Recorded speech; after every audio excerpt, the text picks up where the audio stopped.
Bom, boa noite a todos. Eu quero iniciar esse momento aqui dessa reunião, já agradecendo a disponibilidade do psicólogo Wellington de Andrade, que aceitou o nosso convite para participar aqui dessa pequena entrevista.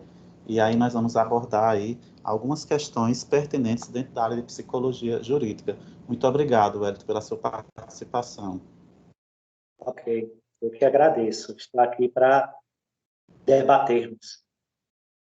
Ok, eu vou passar a palavra agora para o meu colega André e ele vai começar instruindo aí as primeiras questões. Mas se você quiser ficar à vontade, você pode já ir se apresentando também, falando de suas formações, suas áreas de atuações e sua experiência aqui na nossa cidade, tá? Ok, então boa noite a todos, né, a todas. Meu nome é Wellington, né, Andrade.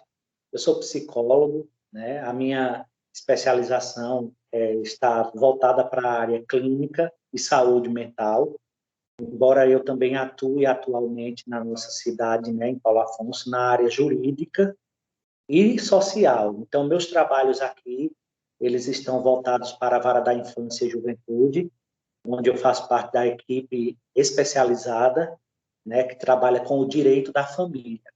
Também trabalho no CREAS, né, que é o Centro de Especialidades em Assistência Social, né, especial, trabalho em média complexidade, e tive experiência também em 2017 e 2018 no CRAS, que é o Centro de Assistência Referência em Assistência Social também, né? E atuo também na área clínica, que é a área da qual eu tenho a especialidade e amo muito. Eu gosto muito da área clínica.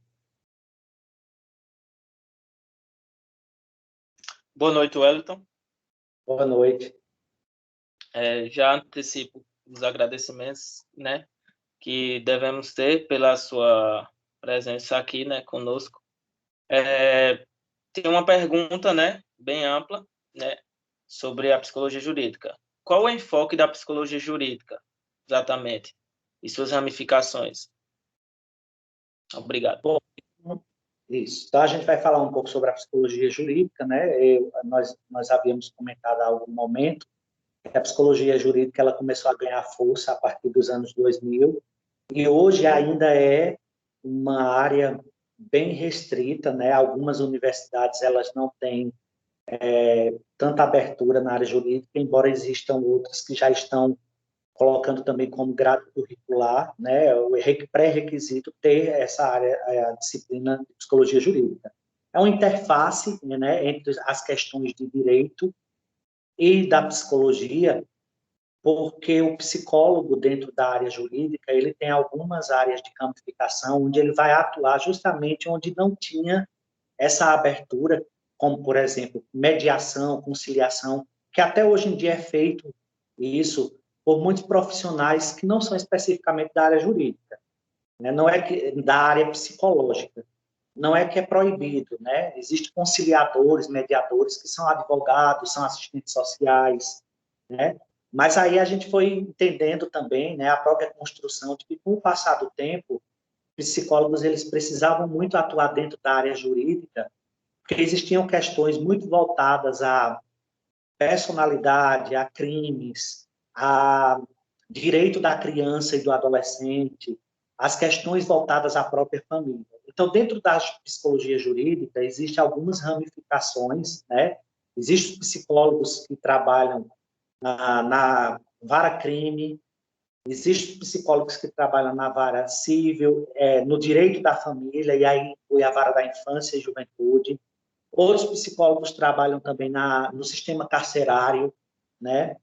Função geral do psicólogo dentro dessas áreas é justamente dialogar também, né, com o direito, né? Então ele vai juntamente com o advogado, com o juiz, né? Porque a nossa atuação é sempre paralela ao juiz, ao advogado, aos assistentes sociais, né? A partir do nosso saber, da nossa dinâmica, a gente vai atuando, trabalhando em cima das nossas especificações, dos nossos materiais, né, o que nós temos como aplicação de testes. Nós fazemos muitas vezes, em alguns casos, inquéritos, realizamos em alguns momentos entrevistas, questionários. Todo esse propósito visa construir documentos, né, relatórios, laudos, processos, parecer psicológico, para que a decisão do juiz, as decisões da magistratura seja baseado e seja enfocado com muito equilíbrio, né? Então, a gente começa a perceber que a nossa função ela tem um papel muito primordial e importante para as decisões e as causas que são muitas vezes julgadas, né? Então, perceba que esse é um dos pontos importantes. Eu, enquanto psicólogo atualmente jurídico, estou atuando na vara da infância e juventude. Eu tenho uma função lá dentro da equipe técnica, juntamente com a assistente social, psicopedagoga e também, né, e os outros técnicos que trabalham lá dentro, visando o processo de deferimento e avaliações de habilitação para adoção, tutela, curatela. A gente faz avaliação, estágios de convivência, respondemos a cartas precatórias. Então, são funções que o psicólogo desenvolve e que está em parceria aí com a Vara da Infância e Juventude e com outros magistrados aí. É isso. Obrigado. Muito interessante suas falas até agora, e já nos traz aí um questionamento muito amplo e uma visão até mesmo quase que diversa. A gente não consegue enumerar a importância, né, do psicólogo nessa abordagem. E aí, como você já estava falando automaticamente, né, de como é o seu fazer e exatamente quais são os dispositivos que você está atuando, né, eu queria saber se você poderia nos trazer um pouco mais de como é esse teu fazer clínico, psicológico, na vara da infância e da juventude, exatamente trabalhando aí nessa abordagem inter, multi e transdisciplinar, né? Se você puder trazer alguns detalhes, né, para a gente enriquecer. Muito obrigado. Sim. Antes de tudo, eu queria apenas esclarecer, porque quando eu falo sobre a psicologia jurídica, muitas pessoas ficam imaginando de uma maneira muito surreal, né? Nossa, o Wellington também foi buscando se envolver nessa área, entrar dentro do processo jurídico, e eu confesso para vocês que não aconteceu bem assim, né? Hoje ainda, enquanto profissional da área jurídica, eu costumo dizer que no Brasil, né, é uma área que ainda está em expansão, porém, não existe. Algumas pessoas me perguntam assim: Wellington, houve concurso público, você foi concursado, como é que se dá essa abertura, a entrada na área jurídica, né, e tal? Bom, apesar de existir concursos para a área jurídica, não é a área de tribunal, não é muito frequente. Quando ocorre também, sempre é muito restrito, né? Uma vaga, duas vagas, né? Porque hoje o Tribunal de Justiça, ele compreende, né? Atualmente ele tem trabalhado assim. Ele trabalha muito com parceria, né? Então, o que é que acontece? Dentro do próprio Tribunal de Justiça, existe a possibilidade daquelas pessoas que têm interesse em atuar na área jurídica buscarem os meios para fazer suas inscrições e os seus desenvolvimentos a partir de cursos, de pós-graduação, né? Então, como ocorreu comigo, eu fui convidado, né, justamente pela magistratura da cidade, Paulo Afonso, a participar desse processo de entrar, né, no processo de introdução à área jurídica. Então, eu fiz as inscrições, fiz o curso específico de alguns dias para me inteirar sobre a área, e ali eu fui e mandei todas as documentações que foi preciso, e foi deferido o meu processo e eu comecei a trabalhar dentro da vara da infância e juventude, porque necessitava de um apoio psicológico para seguir os processos, né? Então, como é que o psicólogo dentro da vara da infância e juventude trabalha? Ele tem um vínculo com a vara da infância e juventude, não é um vínculo, como a gente diz, empregatício com concurso público. Você é um profissional liberal que tem aquele vínculo com a vara da infância e você vai... Seus honorários, eles são recebidos por cada processo, cada avaliação que você faz. Então, você trabalha... Se você é intimado pela magistratura, pelo juiz da vara crime ou da vara civil, para fazer uma avaliação de um estupro de vulnerável, se você precisa fazer uma avaliação para a habilitação à adoção, uma carta precatória que vem de outra cidade, de outra comarca, para que você faça um acompanhamento de estágio de convivência com pais que estão com crianças para adoção. Então, todo esse processo, você vai fazer seu estudo clínico, a avaliação, se precisar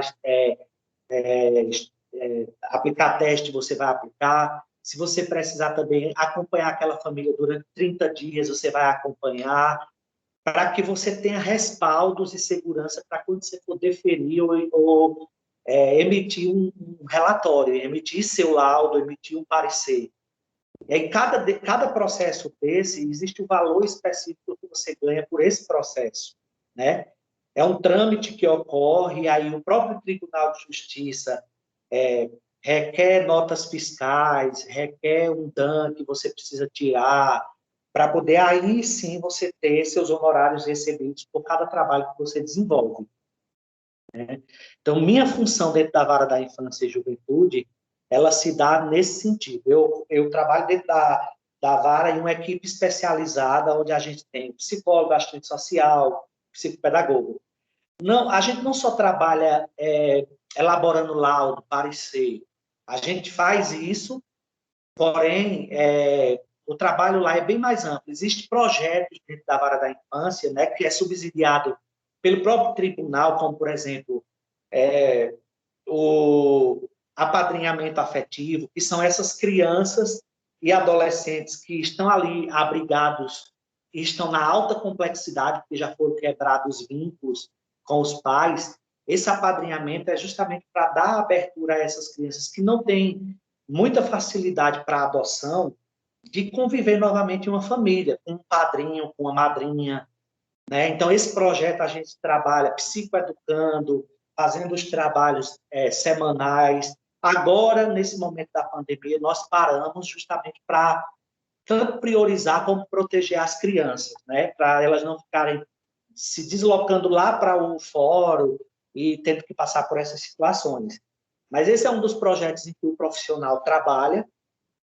E, ademais, a gente também vai tendo que desenvolver as visitas técnicas, os acompanhamentos e, dentro de cada intimação, tutela, curatela, estágio de convivência, estupro. Esse estupro de vulnerável é uma coisa que é mais pedido pela vara crime. Eu não tenho uma ligação tão profunda com a vara crime, mas sou intimado, às vezes, a fazer algum trabalho para avaliação de estupro de vulnerável. Não é muito o que eu gosto de fazer, mas a gente faz esse trabalho também. Porém, é esporádico. Às vezes, o juiz me intima para isso. Meu trabalho maior é com a vara do direito da família, a vara da infância e juventude. Então, nós temos esses trabalhos, e aí a gente tem também um grupo que foi criado justamente de apoio aos casais pretendentes à adoção, onde a gente faz cursos de adoção com eles, porque um dos pré-requisitos para a adoção é você estar, o casal ou a pessoa que pretende adotar, está preparada psicologicamente, financeiramente, monetariamente, para receber aquela criança que vai chegar um momento ou outro. Então, o nosso trabalho também é com esse grupo. Nós damos suporte a esse grupo, fazemos sessões grupais. Às vezes, a gente está também, agora nessa fase da pandemia, trabalhando online, virtualmente, né? As reuniões virtuais. Então, são essas atividades que a gente faz. O esmiuçar de como a gente trabalha no dia a dia, né, eu até passei isso para alguns colegas de vocês aí, que fizeram estágio agora com, não sei se foi Dandara, foi com Dandara. E aí Dandara falou comigo para justamente preceptorar o estágio em jurídica. E aí eu mandei um caso para as meninas, elas estudaram o caso, e a gente pôde debater com mais profundidade sobre o tema, né? Sobre como era a atuação do psicólogo em um tema bem específico, como um caso que ocorreu na vara da infância, né? Mas aqui a gente tem que ser bem sucinto. Então, eu passo para vocês aí. Wellington, muito obrigado por suas contribuições. E realmente é um universo que nos inspira e nos traz aí possibilidades bem diversas. Então, você realmente contribuiu bastante e só agradecer mesmo. Passo a palavra para o meu colega Wellington. Sim. Wellington, você citou alguns profissionais e eu tenho a curiosidade de saber como é a relação com essa equipe multiprofissional, né? E se o psicólogo consegue ter sua autonomia para exercitar sua profissão e aproveitando para saber também se o profissional, quais as dificuldades também que o profissional encontra no exercício de suas práticas. Eu costumo dizer que nós não fazemos clínica na área jurídica, uma coisa não tem nada a ver com a outra, né? Então, assim, o psicólogo ele faz parte de uma equipe que a gente atualmente é chamado equipe especializada. Antes a gente chamava equipe técnica, mas houve umas mudanças e hoje é chamada equipe especializada da vara da infância e juventude. Essa equipe contém a assistente social, né? Atualmente é Valéria Agnes. Tem também uma psicopedagoga, que é Isabel, né? Isabel, ela é uma psicopedagoga muito experiente, ela trabalha com algumas demandas, né, das crianças lá no abrigo, que chegam para a gente quando a gente vai fazer esse projeto de apadrinhamento afetivo, por exemplo. A gente precisa psicoeducar essa criança, reintroduzi-la numa família, no sentido de ter um padrinho, uma madrinha, voltar aos modos, a essas rotinas familiares, porque mesmo estando abrigadas, elas não têm. É muito diferente a conduta de um comportamento familiar e delas ali, mesmo estando em uma casa-abrigo. E a gente trabalha um em parceria com o outro. Então, quando a gente vai fazer uma avaliação de uma habilitação para adoção, por exemplo, tanto o psicólogo como a assistente social, eles precisam fazer o trabalho dentro da linha dele. Então, por exemplo, o que é que o psicólogo vai fazer? Se eu recebo uma intimação para habilitar alguém para adoção, é claro que eu tenho que avaliar se aquela pessoa, se aquele casal tem condições psicológicas, emocionais. Eu vou estudar o histórico daquela pessoa. Necessariamente, a gente aplica alguns testes para avaliar o nível de agressão, de impulsão que a pessoa possa ter. A gente vai ver também se aquela pessoa, como é que aquela pessoa entrou dentro, qual foi o desejo, que construção foi essa, para que a gente possa se respaldar e ter um laudo o quanto mais real, fidedigno possível, porque o juiz ele vai se basear nesse laudo para dar o deferimento dele. Então, a juíza, por exemplo, da Vara da Infância e Juventude, ela vai ler o meu laudo e, a partir desse laudo, ela vai interpretar se ela tem condições ou não de habilitar aquele casal para adoção, né? A assistente social ela vai ter um papel parecido também, então a gente dialoga entre si. Só que o papel da assistente social ela vai envolver outras questões, né? A questão da sociabilidade do sujeito, se também ele trabalha, como é a casa, se existe uma condição de ter aquela criança ali, né? Então, tem todo um processo também, né, dentro dessa perspectiva. A gente também dialoga com outros órgãos, por exemplo, o CREAS, que trabalha com a média complexidade, muitas vezes existe algum caso ali da família que está com vínculos estremecidos, e que a gente acompanhou em um outro momento, porque assim, a gente classifica esses níveis, por nível, né, básico, né, baixa complexidade, média complexidade e alta complexidade.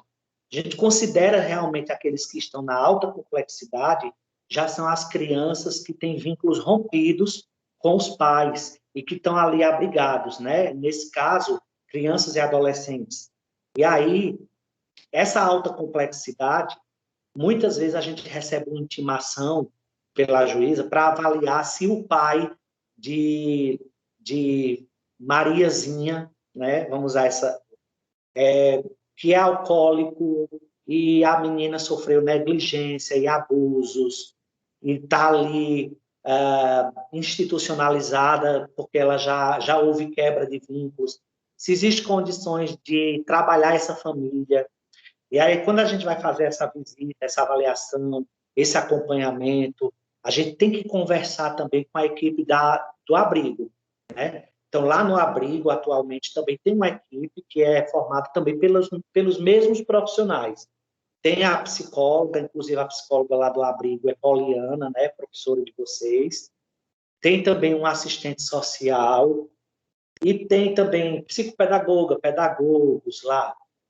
Eu faço assim, geralmente, quando existe um caso bem delicado, que a criança está na alta complexidade, problemas com a família, eu costumo também fazer uma visita lá na alta complexidade. Então, veja, psicólogo da vara da infância vai lá na alta complexidade, no abrigo, senta em reunião com o psicólogo de lá, e a assistente social, a coordenadora, e a gente vai conversar para a gente ver quais foram as evoluções, o que foi que a psicóloga de lá avaliou, se ela fez alguma visita, se ela vem acompanhando a criança em especial. E aí eu também vou fazer minhas visitas particular para essa família. E aí, para a gente chegar em uma concisão, né, em um relatório, a gente emite um relatório e a juíza, aí esse relatório vai ser lido pela juíza, aonde antes de uma audiência concentrada, ela tem todos esses relatórios em mãos, que vai dar suporte para ela também julgar. Aí, quando chega a audiência concentrada, essas crianças elas descem todas lá para o fórum, e aí elas ficam lá aguardando. Os pais, esses pais também às vezes estão lá, e aí ela vai ouvir cada pai. Nós enquanto equipe, participamos da reunião, da audiência. Então, naquela hora ali da audiência vai estar o psicólogo da equipe, da vara, o psicólogo do abrigo, os assistentes sociais da vara, lá do abrigo. Muitas vezes, se ela precisar, se a juíza precisar, ela vai ouvir a gente, o juiz vai perguntar alguma coisa para a gente, como a gente interpreta ou avalia aquela situação. E aí, depois é que ela toma a decisão dela. É isso.